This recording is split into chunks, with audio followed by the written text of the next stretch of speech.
I never thought the day would come when my voice would shake like this, when my hands would tremble just trying to hold on to the truth, when I would have to sit down, breathe in slowly, and say, "Let me tell you what happened to me."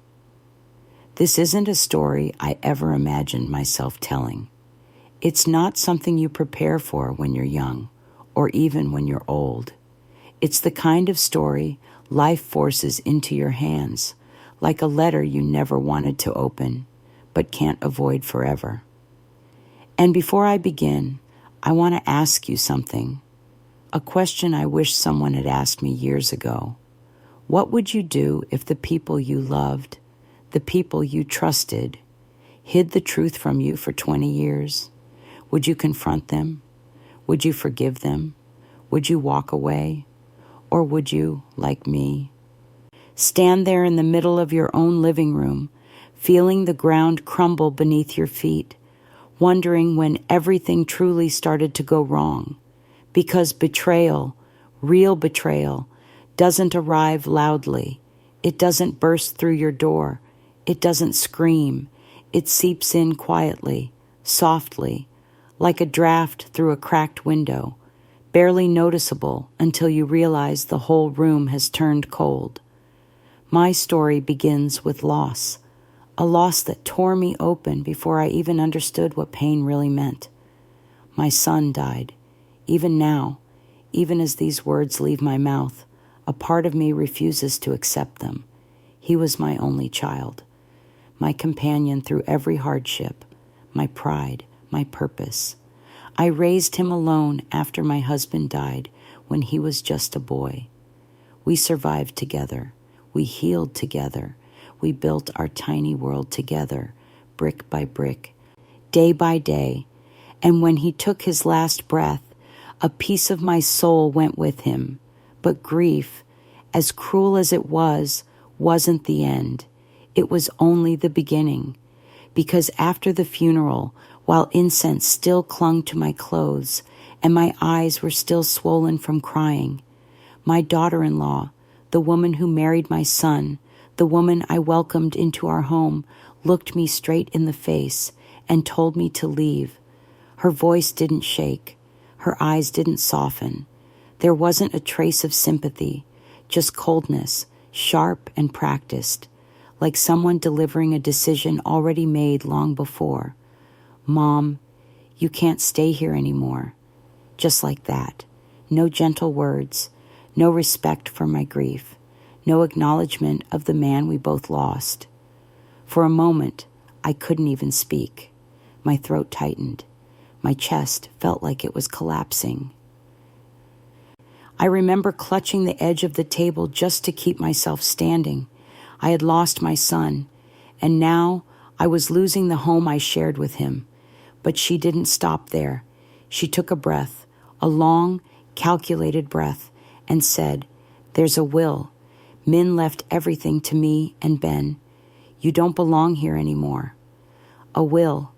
That word echoed so loudly in my mind that everything else turned silent. Min, my boy, had written a will and hadn't told me.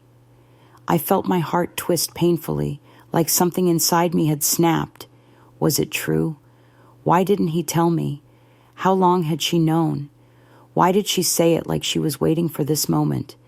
I remember whispering, "No, Min would never," but she didn't let me finish. "The lawyer will explain everything," she said, turning away. "You should pack your things." Her voice, her tone, her confidence.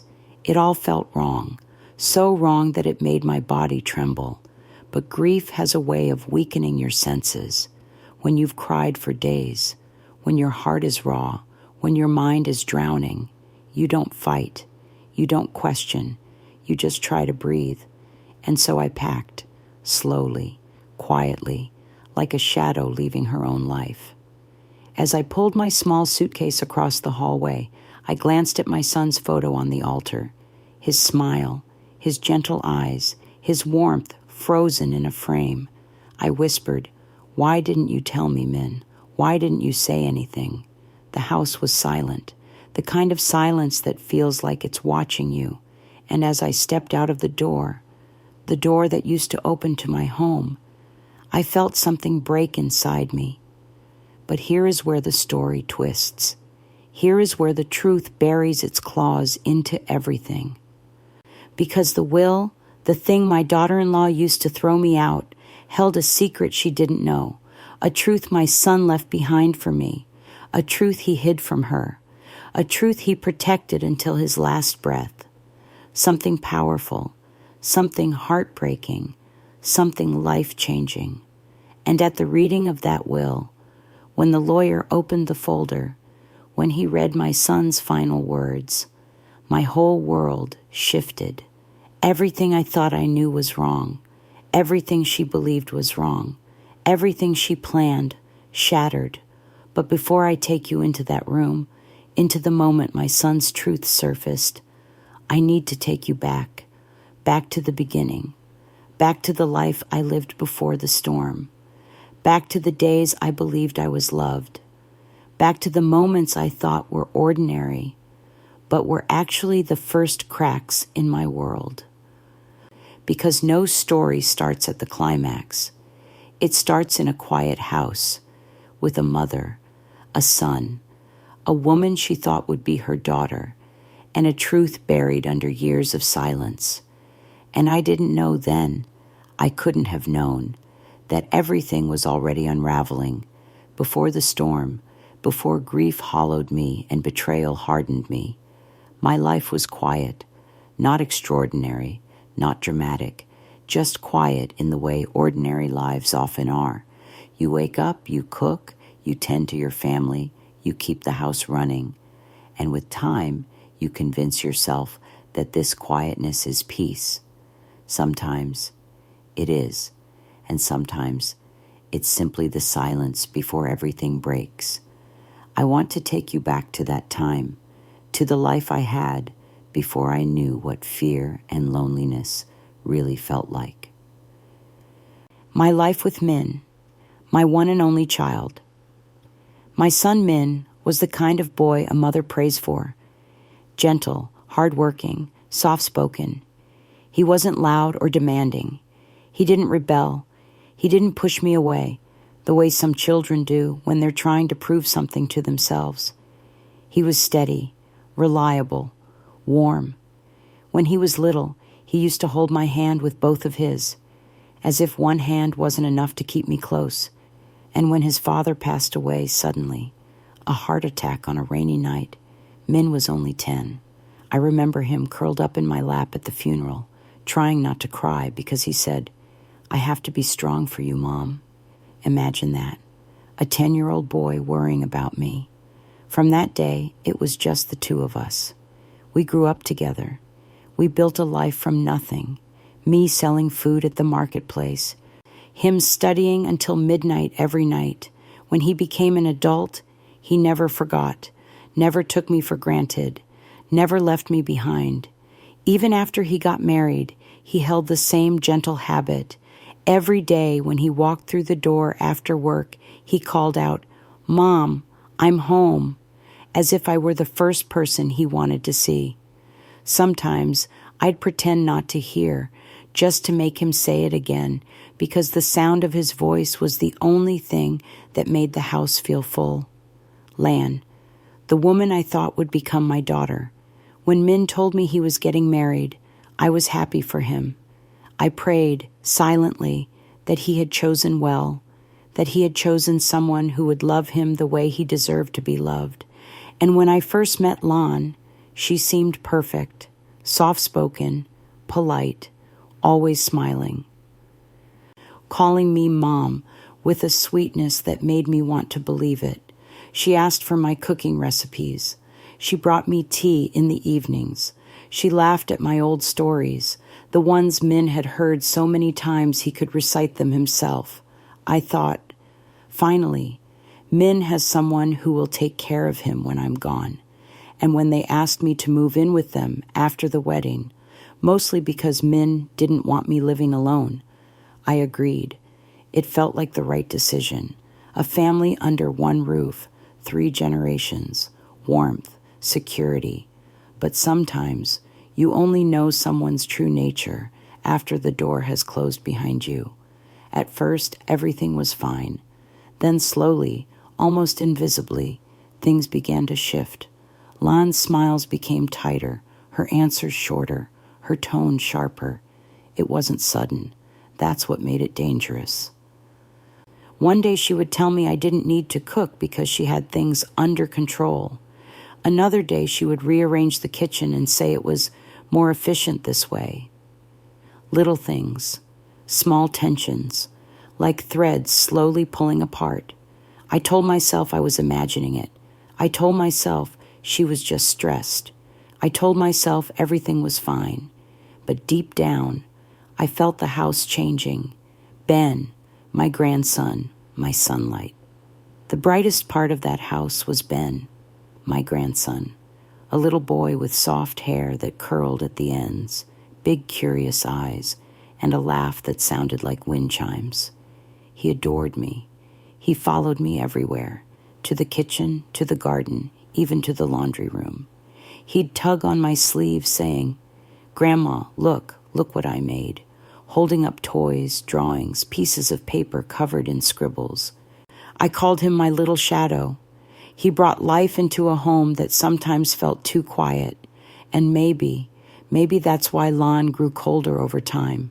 Ben clung to me more than to her. He ate the food I cooked better than the food she prepared. He fell asleep on my lap, his little hand wrapped around my thumb. I didn't try to take her place, but children gravitate toward warmth, not force. And Lan noticed. One afternoon, I overheard her say to Min, "She's making him too attached. It's not healthy." But Min defended me. He always did. Mom raised me alone. Of course she loves him deeply.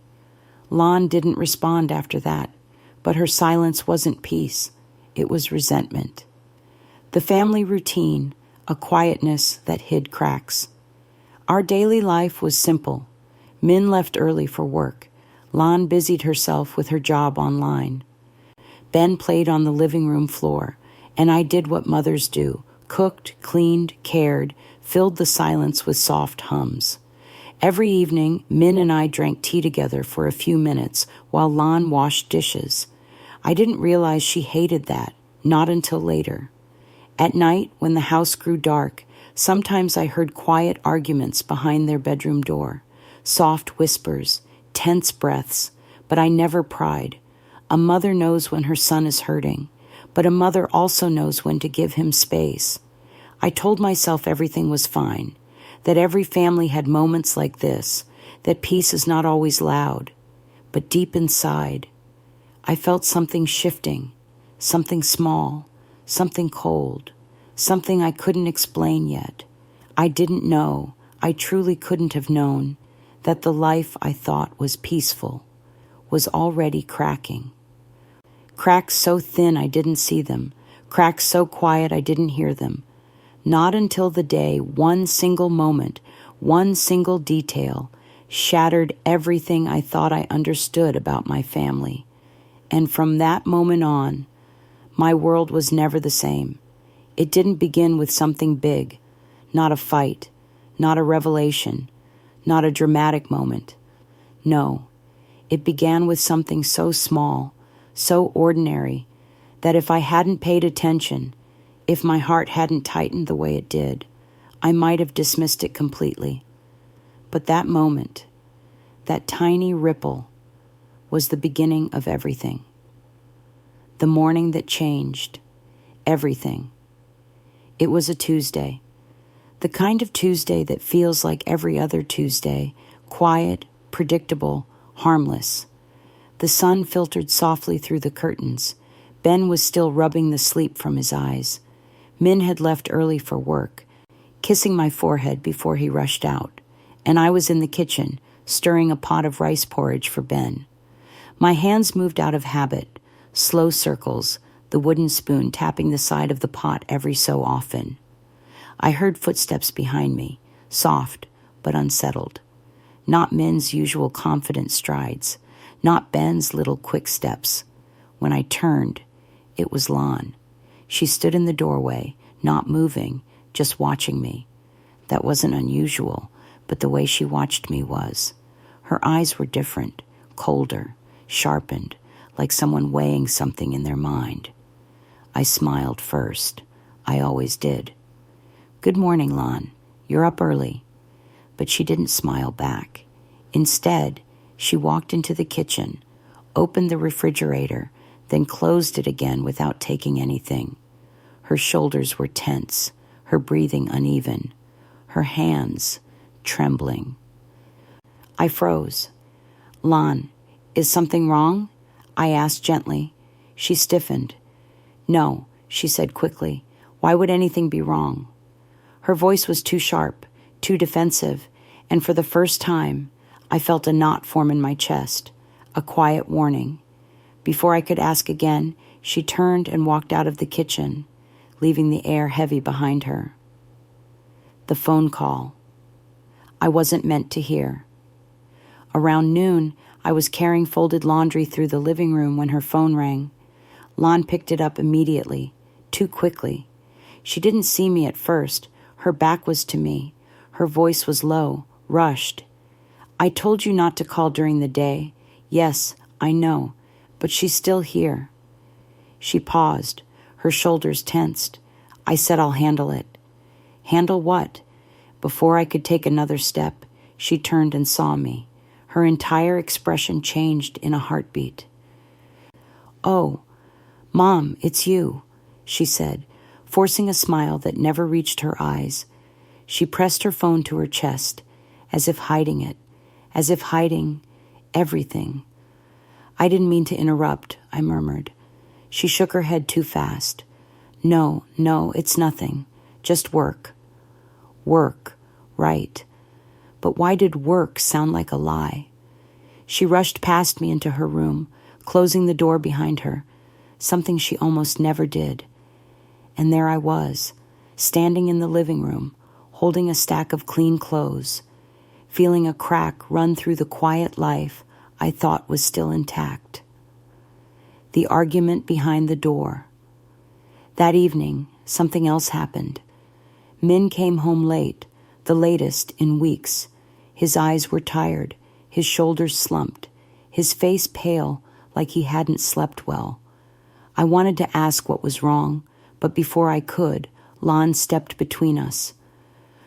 "Let him rest," she said quickly, her tone stiff. "He doesn't need more pressure." Pressure? Since when was I pressure? Min didn't look at me, just walked straight into the bedroom. A mother knows when something is wrong, but a mother also knows when pushing will make things worse. So I stayed quiet. Later that night, I was passing their room when I heard them whispering, not arguing loudly, but speaking through clenched teeth. "Lon, I told you, I'm not ready," Min whispered. "You have to be," Lon hissed back. "We don't have much time left." My blood froze. Time for what? I held my breath, pressing my palm to my chest. Min sounded like he was pleading. "She's my mother. I can't do that to her." Do what? My knees weakened. Lan's next words felt like a slap. "You promised. After everything I've done for you, you owe me this." Owe her what? My vision blurred. I backed away from the door, each step trembling, heart hammering in my ears. Something was happening, something dangerous, something they didn't want me to know. I sat on the edge of my bed, palms cold, breath unsteady.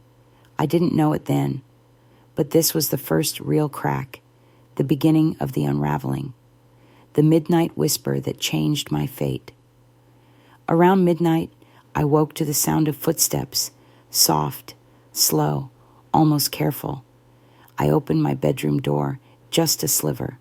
Lon was in the living room again, standing in the dark, phone pressed to her ear, voice low and urgent. I heard only one sentence clearly, just one, but it was enough to make my entire body go numb. Just a few more weeks, and everything will be done. Everything what? She paused. then whispered, "Don't worry, he won't resist." Min. My breath caught in my throat. I pressed a hand against the doorframe to steady myself. What was she planning? What was everything? Why did Min need to not resist? Was he in trouble? Was something happening to him? Or was something happening against him?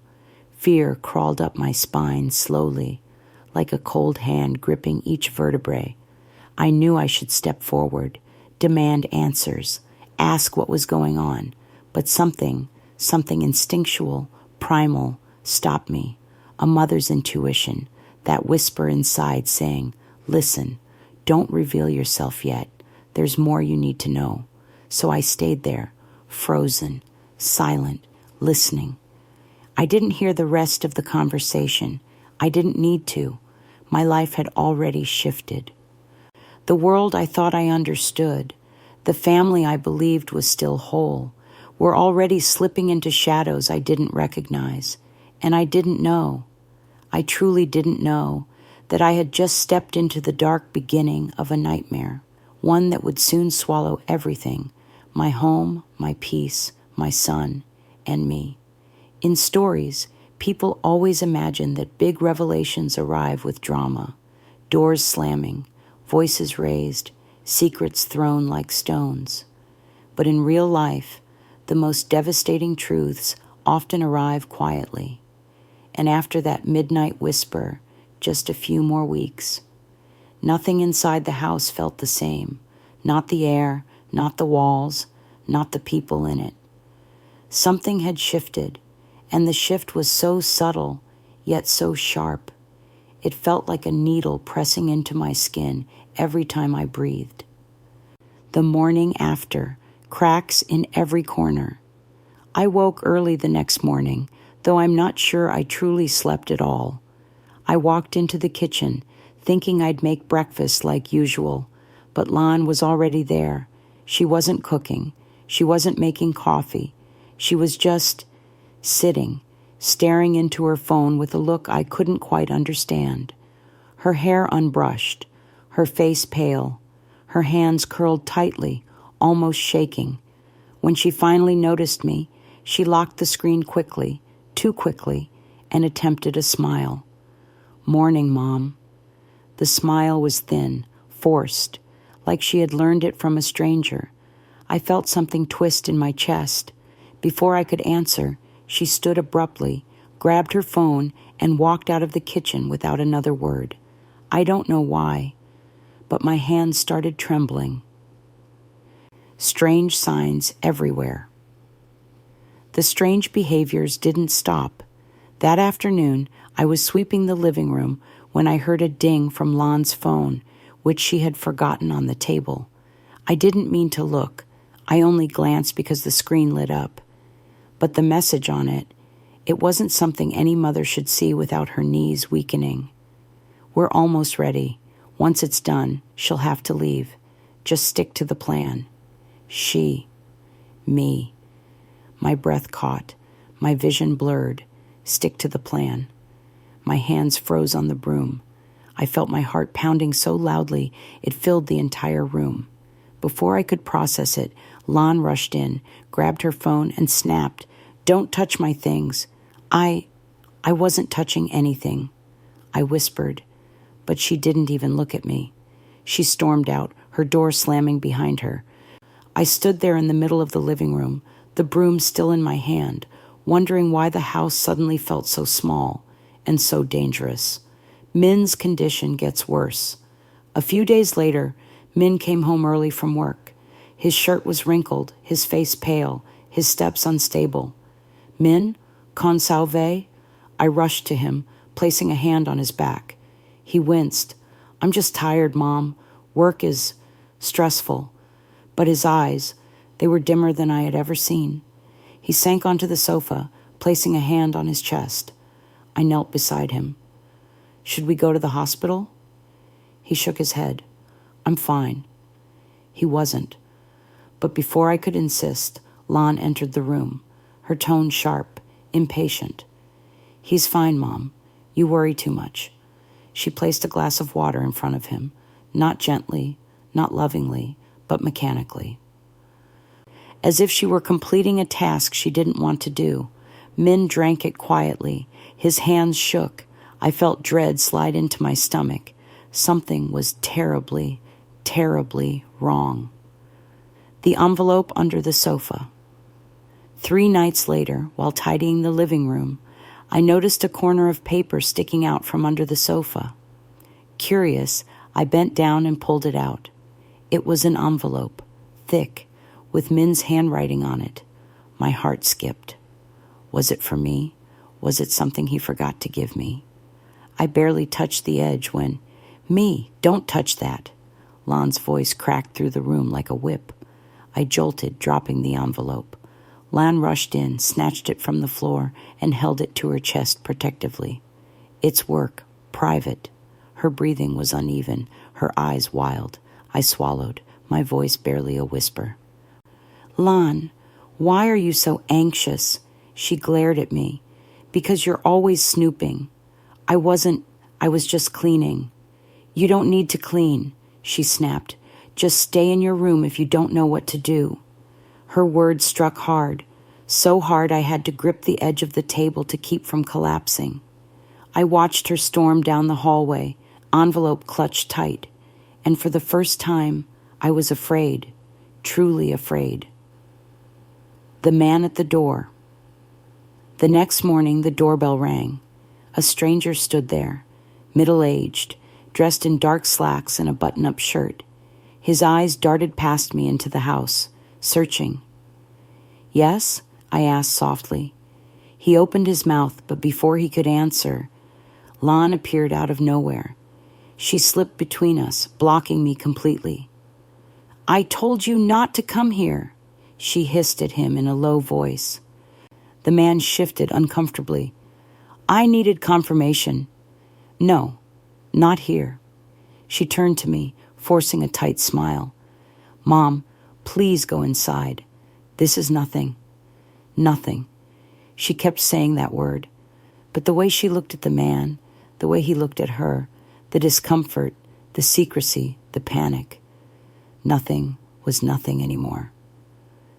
I walked away slowly, but every step felt heavy, because I knew something was happening behind my back, something enormous, something dangerous, something involving Min and me.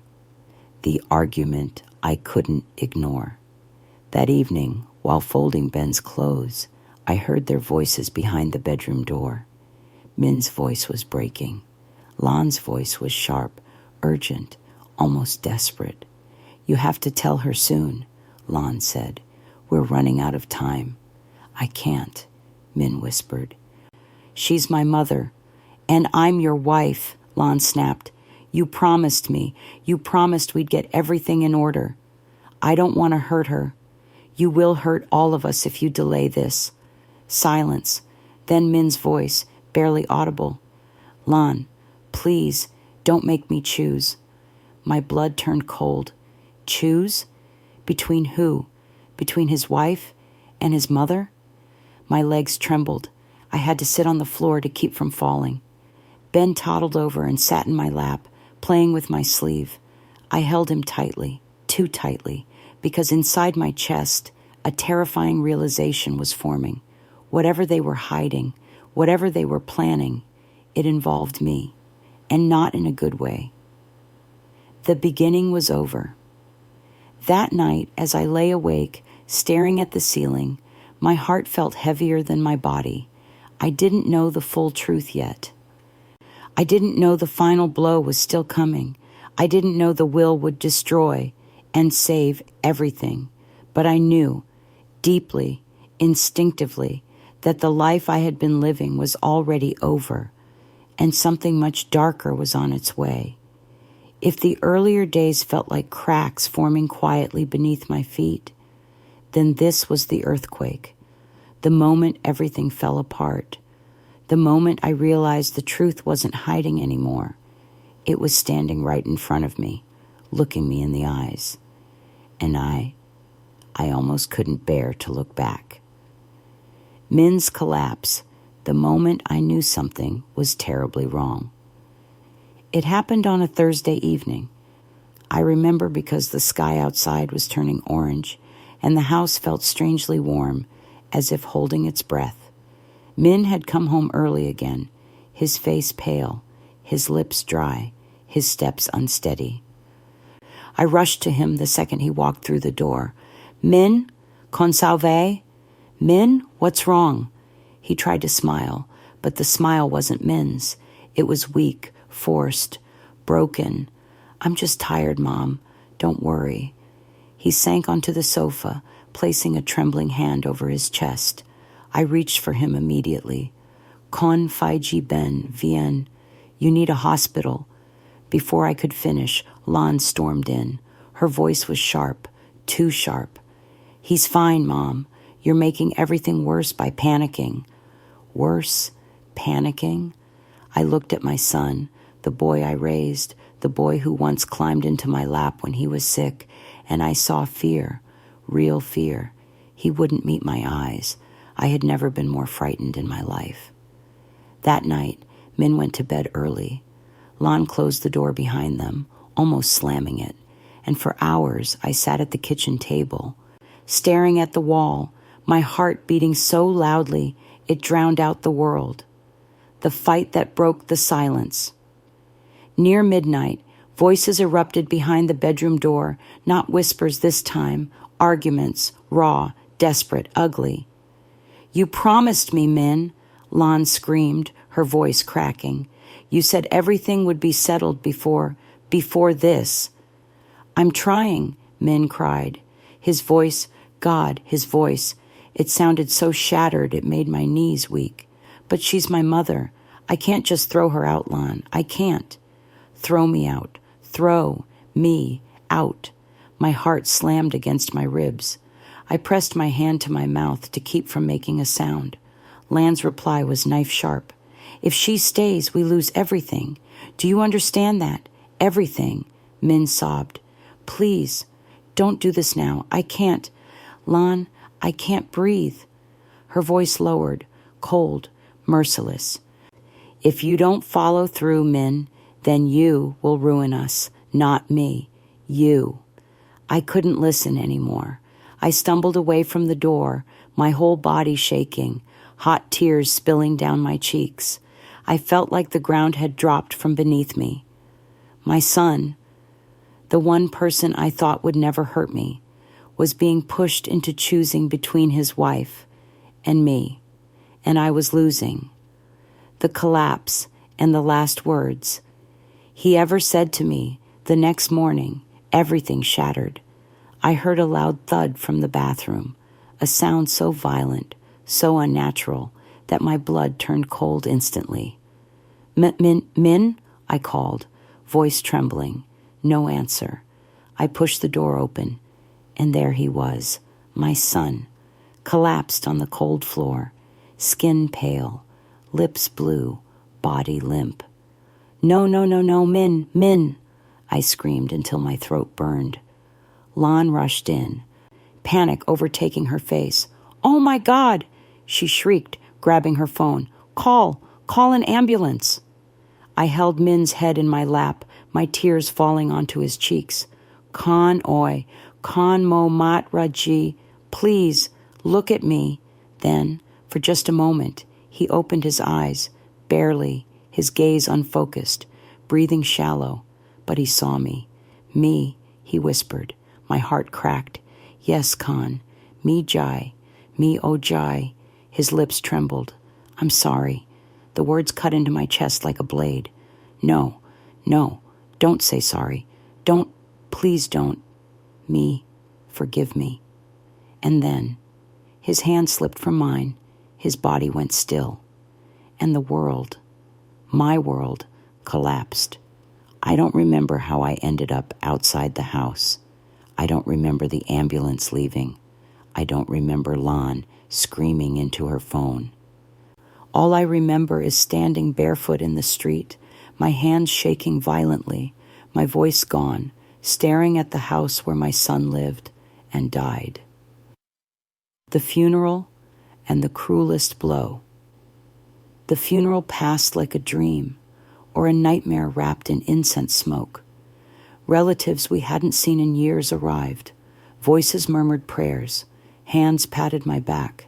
Faces blurred into shadows. I don't remember eating. I don't remember sleeping. I don't remember breathing. But I remember Lon, standing beside the altar, dry-eyed, expression tight, phone in her hand more often than prayer beads. Something about her felt wrong, cold, detached, almost waiting. Waiting for what? I didn't know then, but I was about to, the moment she destroyed whatever was left of me. The day after the funeral, I tried to light incense for Min one last time before resting. Lon approached me, her expression fixed, her voice flat. "Mom, you can't stay here anymore." I turned, numb. What do you mean?" She took a deep breath, as if rehearsed. "Min left everything to me and Ben. The house, the savings, everything. You aren't entitled to stay here anymore." My mind spun, my throat closed. "No, Min would never—" "He did," she cut in. "There's a will, a legal one, and the lawyer will confirm it." My chest tightened, my vision blurred. "Me, just leave. It's time." Her tone wasn't grief. It wasn't pain. It was triumph, cold, quiet triumph. I felt myself crumble. I had lost my son. I had lost my home. I had lost the family I thought I had. But she didn't know. She didn't know the truth written in that will. She didn't know what Min had hidden from her. She didn't know the secret he left for me. And at the reading of that will, everything she believed, everything she planned, would be destroyed. When Min died, a part of me died with him. But when Lon pushed me out the door the very next day, the rest of me shattered. It wasn't just grief anymore. It was humiliation, displacement, abandonment. I had lost my son, and now I was losing my home. The last place where his voice still echoed, where his scent still lingered in the pillows, where his shoes still sat neatly by the door. I remember standing in the living room, clutching the small suitcase I packed in a daze. The incense on Min's altar was still burning. His framed photo was still warm. And yet, my daughter-in-law looked at me as if I were an intruder. "Mom," she repeated, her tone sharper, "you need to go." I swallowed hard. My throat burned. I just want one more night. Min," she interrupted without blinking. "Min is gone. This house is mine now. Please don't make this harder." Harder. As if I were the one causing pain. Behind her, little Ben peeked from the hallway, clutching his toy rabbit. "Grandma, you leaving?" he asked softly. My heart cracked again. I knelt down, trying to steady my breath. I don't know yet, Con." But Lon grabbed his shoulder and pulled him behind her. "You're confusing him." The words pierced deeper than any knife. I stood up slowly, my vision blurring. I walked toward the door like a ghost, weightless, hollow, unanchored. Each step felt like stepping away from Min, away from the life I had built, away from the last piece of myself. And the worst part? Lon didn't even look guilty. She didn't cry. She didn't soften. She looked relieved, as if she'd been waiting for this moment. The first night alone, a pain. I still remember. I rented a small room for the night, the kind of room you take only when you have nowhere else to go. It smelled of damp wood and old paint. The bed creaked when I sat down. The walls were thin, but the silence was the loudest thing I'd ever heard in my life. I sat on the edge of the bed for a long time, not crying, not speaking, not even breathing properly, just existing. Every few minutes I whispered to myself, where did I go wrong? Was it my fault? Had I loved the wrong person? Had I trusted too blindly? Had I raised a son who didn't know how to protect himself, or me, or was I simply too hopeful, too forgiving, too foolish? Questions swirled around me like a storm, but answers were nowhere. The phone call that pulled me out of the dark. The next morning, my phone rang, an unknown number. For a moment, I thought about ignoring it, but something, instinct, fate, Min himself, urged me to answer. "Hello, this is Mrs. Hoa, right?" a man's voice said. "Yes, who is this?" "This is Attorney Fong. I oversaw your son Min's legal matters." My stomach clenched. Legal matters. The will. Lan's cold voice echoed in my head. "Everything is mine. He left nothing for you." I felt my hands tremble. "Yes," I whispered. "I was told about the will." The lawyer paused, a long pause, as if choosing his words carefully. "Mrs. Hoa, I think you should come to my office today." A breath caught in my chest. "Why?" "Because I'm afraid there has been a misunderstanding." Misunderstanding. The word lingered in the air like a spark. "I don't understand," I whispered. "You will," he said softly. "Please come. It's important." I hung up and stared at the phone. Misunderstanding. Important. Come immediately. Something was wrong, or right, or both. I didn't know. But I grabbed my bag and walked out of that small room with a strange mix of fear and hope. The confrontation, the first rise of my own strength. When I arrived back at the house to pick up my documents, Lan was standing at the door. She looked surprised, maybe even annoyed. "What are you doing here?" she asked. "My son's lawyer called me." My voice was thin but steady. "He wants me at the will reading." Her expression flickered just for a moment with something I couldn't name. Fear, nervousness, guilt. She crossed her arms. "The will is straightforward. You don't need to go. Everything is already." "This is between me and Min," I interrupted. The words came out firmer than I expected.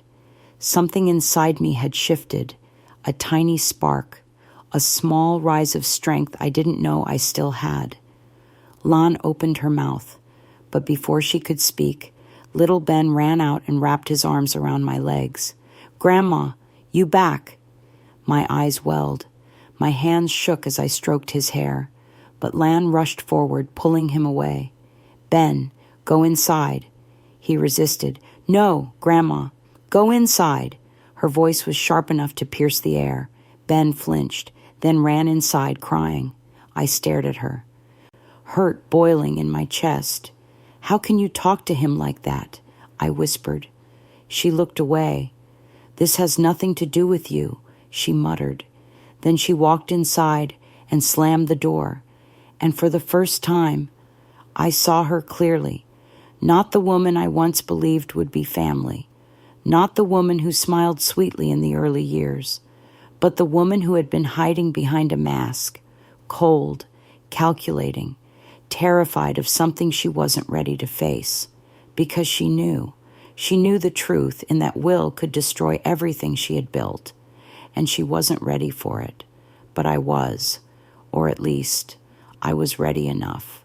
Walking into the truth, I took a deep breath and stepped away from the house that no longer felt like home, and walked toward the place where Min's final words waited for me. I didn't know what I would hear.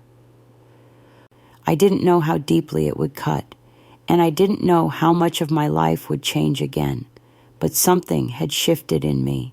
The woman who left that house yesterday was broken. The woman walking to the lawyer's office today was bruised, yes, shaking, yes, heartbroken, absolutely. But she was no longer powerless. She was ready to hear the truth Min left behind, ready to confront the life that had been taken from her, ready to face whatever came next, even if it tore her apart again, even if it rebuilt her, even if it changed everything. I walked into the lawyer's office with my heart pounding so loudly I could hear it in my ears. The building was quiet, too quiet. The hallway smelled faintly of old paper and polished wood. Each step felt like I was walking deeper into a moment my life had been leading me to, even if I didn't know it. The receptionist greeted me, then led me to a small room with frosted glass walls. Inside sat Attorney Fong, a man in his 50s, gentle eyes, hands folded on the table. When he stood up to greet me, his expression carried something I hadn't seen in a long time. Respect, not pity, not discomfort, but genuine respect. "Mrs. Hoa," he said softly, "please have a seat." My legs felt weak, but I forced myself to sit. He slid a folder in front of him, a thick one, worn at the corners. My breath hitched. "This," he said, tapping the folder gently, "is your son's will, written 6 months ago." 6 months. 6 months before his death. 6 months before the whispers. 6 months before the arguments behind closed doors.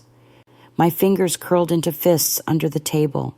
"Mrs. Hua," the lawyer continued carefully, "before I read it, I need to tell you something important. Something your daughter-in-law may not know." I lifted my eyes. His tone wasn't just professional. It was protective. "Min came to me," he said, without informing his wife. My heart jerked. "He didn't tell Lan anything?" "No," he said firmly. "He insisted on keeping this confidential."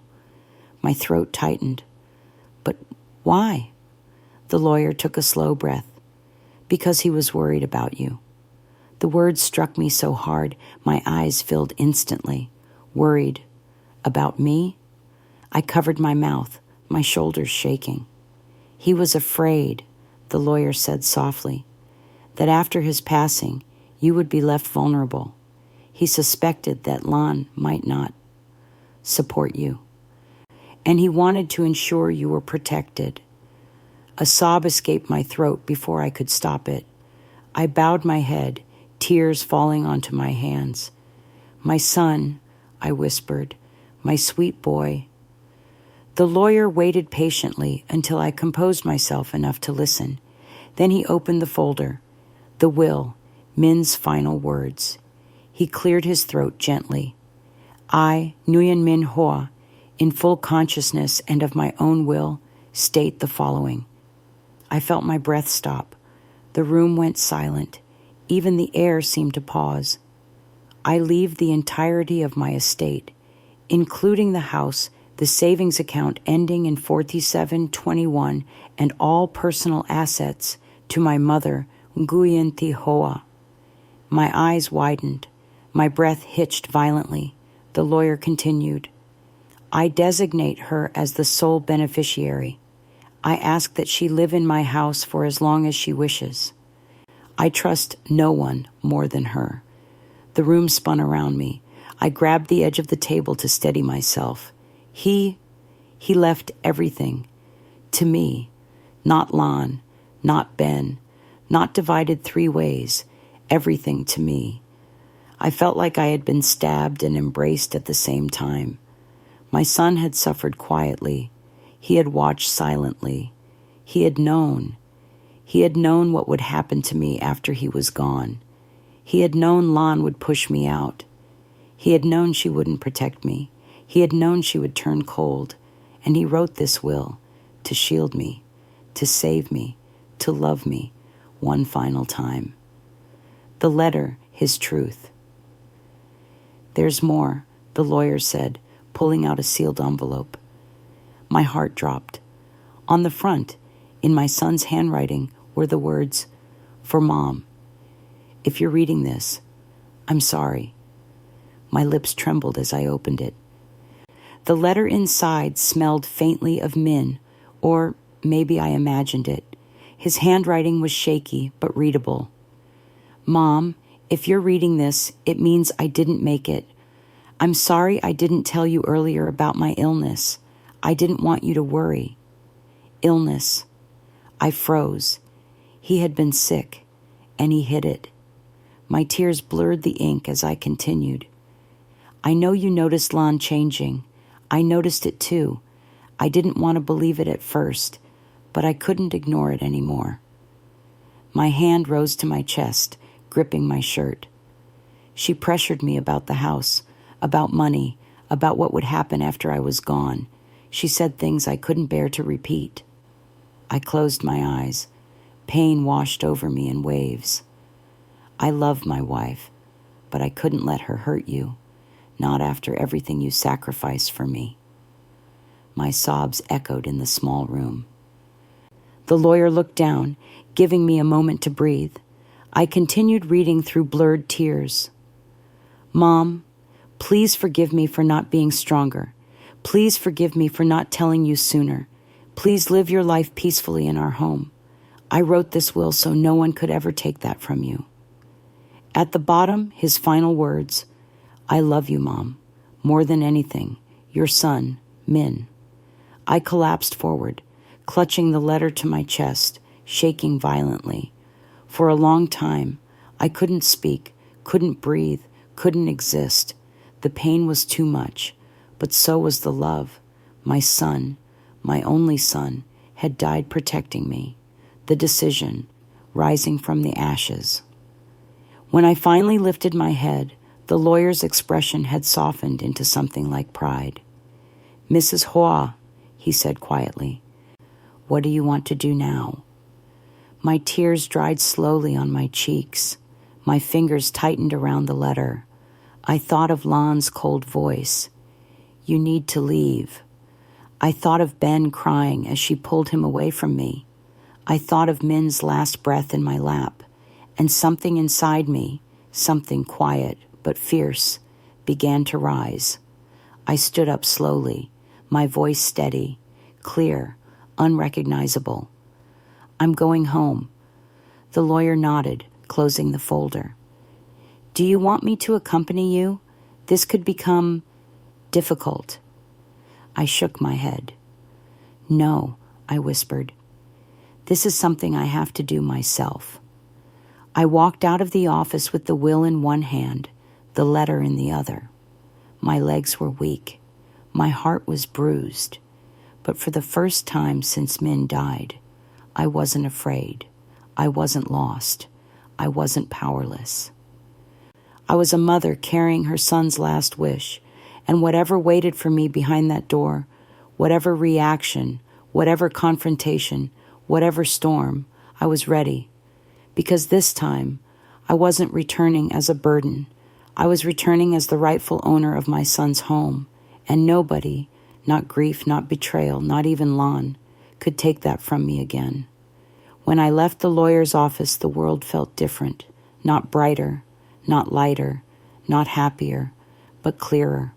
For the first time in weeks, I felt the ground beneath my feet again.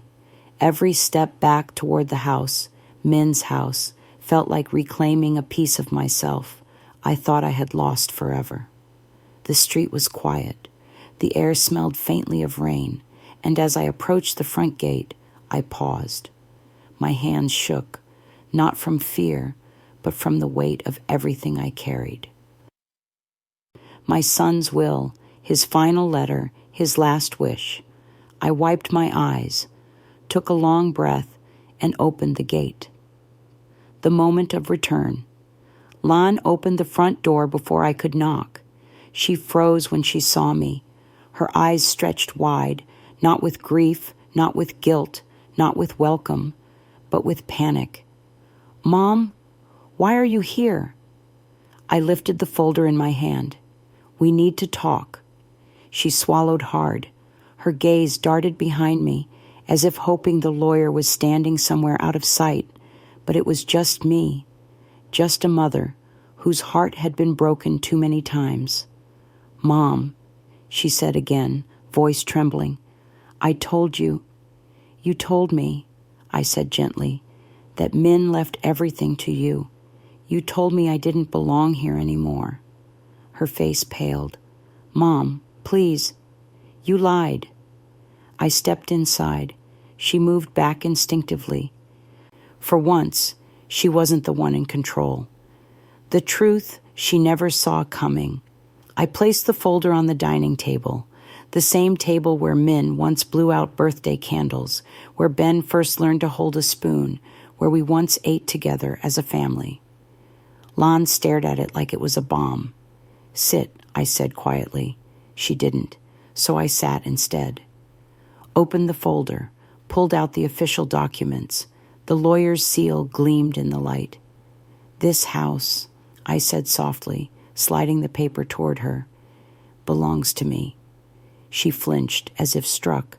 Her hands shook as she picked up the document. Her eyes scanned the words. Then the panic turned to shock, then disbelief, then anger. No, this can't be right. He told me, he promised." I shook my head slowly. "He promised a lot of things. But what he promised you wasn't his final decision." She slammed the paper down, her breath shaky. "He left me. He said he would leave everything to Ben and me." I reached into the folder again. Min wrote something else. I slid the envelope toward her. For me. Lon's expression faltered. Her lips parted. Her hands fell limp. She didn't ask what was in the letter. Maybe she already knew she wouldn't want to hear it. And I didn't owe her that pain. Some truths are meant only for a mother's heart. The breaking point. She sank onto the nearest chair. For the first time since Min died, she looked lost, small, shaken. "Mom," she whispered, voice cracking, "please, don't take the house. This is Ben's home." My chest tightened. Ben, sweet, innocent Ben. "This house," I said softly, "will always be Ben's home." She looked up quickly. But you," I continued gently, "cannot use him to push me out of my own son's house." Lon covered her face with her hands and began to cry, not delicate tears, but desperate, panicked sobs. The kind that come from a person watching their world fall apart. And for a moment, for just a moment, I felt sorry for her. Not because she hurt me, not because she lied, not because she betrayed my trust, but because she had lost Min too, and her grief, twisted and warped by fear, had made her cruel. But cruelty still has consequences. So I spoke softly.